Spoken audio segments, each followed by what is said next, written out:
Hello, हम लोग class 10 UP board exam 2023 की तैयारी कर रहे हैं। इसमें हम लोग अति लघु उत्तरी और लघु उत्तरी प्रश्न की तैयारी कर रहे हैं। इससे पहले हमने बहुविकल्पी प्रश्न की तैयारी की जो 20 नंबर के आने वाले हैं। अब क्या कर रहे हैं, हम अति लघु उत्तरी प्रश्न पढ़ रहे हैं। इसके लिए हमने क्या किया है कि जो पेपर है हमारा प्रीवियस ईयर पेपर का, उसे एनालिसिस किया। उसके बाद जो एग्जाम में आए हुए मैक्सिमम इंपॉर्टेंट क्वेश्चन है हल कर रहे हैं। अब तक हमने क्या किया है कि अध्याय 5 तक के सारे क्वेश्चन हल कर लिए हैं। अब आज क्या हम पढ़ेंगे, अध्याय 6 क्या है, जैव प्रक्रम। इसमें पहला सवाल हमने लिया है कि भोजन के पाचन में लार की क्या भूमिका है। उत्तर में क्या लिखेंगे इसकी कि जो लार होता है इसे क्या हम बोलते हैं, सलाइवा बोलते हैं। इंग्लिश में क्या बोलते हैं, सलाइवा। इसमें क्या होता है 99.5% जो होता है वो जल होता है। आप लार देखेंगे तो उसमें पानी मैक्सिमम होता है, तो उसमें 99.5% जल होता है। और उसके बाद क्या होता है, श्लेष्म होता है और टाइलिन एवं लाइसोजाइम होता है। जो लार है इसमें जो होता है जल, जो लार में जल उपस्थित है, ये क्या करता है कि जल भोजन को गीला करता है। क्या करता है, जो हम भोजन खाते हैं उसे गीला करता है। और श्लेष्म जो है इसमें भोजन चिकना हो जाता है। इसकी वजह से क्या होता है, भोजन चिकना होता है, जिससे कि भोजन को चबाने और निगलने में सुविधा होती है, चाहे आसानी होती है। दूसरा हम देखते हैं कि जो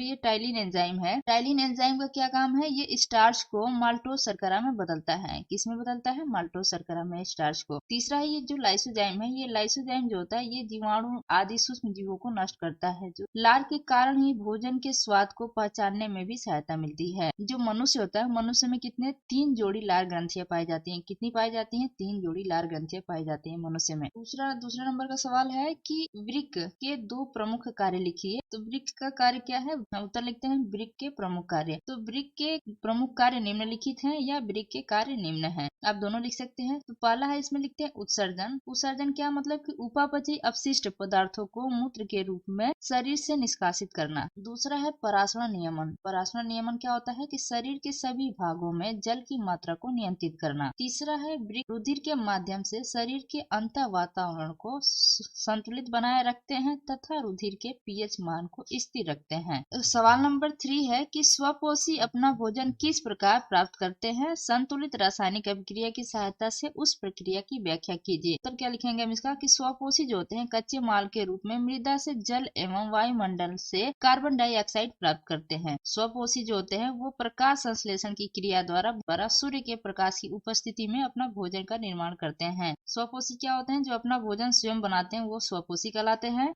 जो स्वपोषी हैं प्रकाश संश्लेषण की क्रिया द्वारा सूर्य की उपस्थिति में अपना भोजन स्वयं बनाते हैं। तो इसका क्या संतुलित रासायनिक अभिक्रिया की सहायता से व्याख्या करना है। तो हम रासायनिक अभिक्रिया लिख लेते हैं इसका। तो इस रासायनिक अभिक्रिया क्या होगा, 6CO2। यहाँ बता रहा है ना कि वायुमंडल से कार्बन डाइऑक्साइड लेता है तो 6CO2 प्लस और मृदा से जल तो प्लस 12H2O। जल ले लिया, कार्बन डाइऑक्साइड ले लिया। क्लोरोफिल की उपस्थिति में, क्लोरोफिल कहाँ होता है, पत्ती में होता है, और सूर्य के प्रकाश की उपस्थिति में बनाता है ये अपना भोजन। तो भोजन बनाने के बाद क्या निर्माण होता है, C6H12O6 मतलब glucose plus 6O2 plus 6H2 और ऑक्सीजन देता है और जल। सवाल नंबर 4 क्या है कि धमनियों और शिराओं के बीच कोई 3 अंतर लिखिए। तो उत्तर हम लिखते हैं, अंतर यहाँ पे लिख देंगे, एक साइड धमनी दूसरी साइड शिरा। धमनी और शिरा क्या है कि पहला इसमें दिया है कि धमनी में या इसमें रुधिर हृदय से अंगों की ओर जाता है। जो रुधिर है ब्लड वो क्या होता है, हृदय से अंगों की ओर बहता है, किसमें, धमनी में। और शिरा में क्या होता है कि इसमें जो रुधिर है अंगों से हृदय की ओर बहता है। अतः आप एक याद कर लेंगे तो दूसरा याद इसके उल्टा है सीधे। अब धमनी में देखते हैं कि दूसरा क्या है, इसकी दीवारें अत्यधिक मोटी तथा लचीली होती हैं, लेकिन जो शिरा है